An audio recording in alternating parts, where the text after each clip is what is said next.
विवाह पूर्वर ए रोसई घरटा मो ପାଇଁ स्वप्न भली थिला। बो पाखरे बसी बोर रंधा देखुली आ बो दौथबा गरम गरम खाद्य मु खाउथली। बो बाढ़ी देउथला आ मो मुंडरे हाथ बुले कहूथला मो धनटा आउ खाइबो। किंतु ए विवाह परे से रोसई घरटा मो ପାଇଁ परीक्षार स्थान होइगला। नुआ घर नुआ मुह नुआ आशा। प्रथम दिन रांधिथिबा खाद्यटा स्वादिष्ट होई नथिला सत, केही किछि कहिलेनि भी सत, किंतु नीरवता नाकटेका एवं अट्टहास्य बहुत किछि कहि देउथला।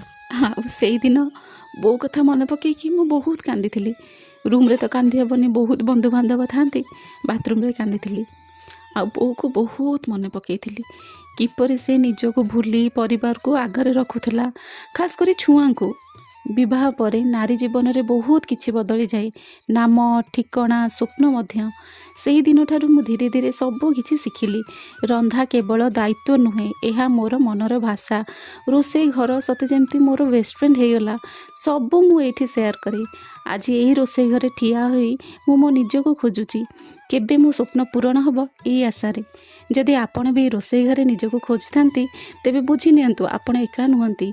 एही सबु रेसिपी केवल खाद्य नुहे, एहा मोर अनुभूति, मो संघर्ष आ मो आत्मसम्मान। जीवन रे संघर्ष आसीब जीव, एटा तो सत्य।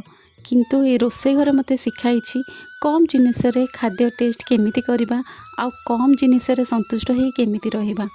यही कहानी शुणी जदि आपण को कहार स्मृति आसुची तेबे बुझी नियंतु एहा केवल आम रेसिपी नुहे, आपणक कहानी मध्य। जदि एमिति कहानी आपन को भल लागु थाए तेबे निश्चित चैनल को सब्सक्राइब करिवे एवं फेसबुक रे देखुथिले फॉलो करिवे। आशा करछि आपण माने जो नारी माने भी आज एटा देखुचंती ना से माने निश्चित सब्सक्राइब करिवे, कारण एई कहानी केवल मोर नुह, प्रति नारींकर। तेबे रहिली नमस्कार। सब्सक्राइब करिवे, लाइक करिवे, कमेंट मध्य करिवे। जय श्री जगन्नाथ।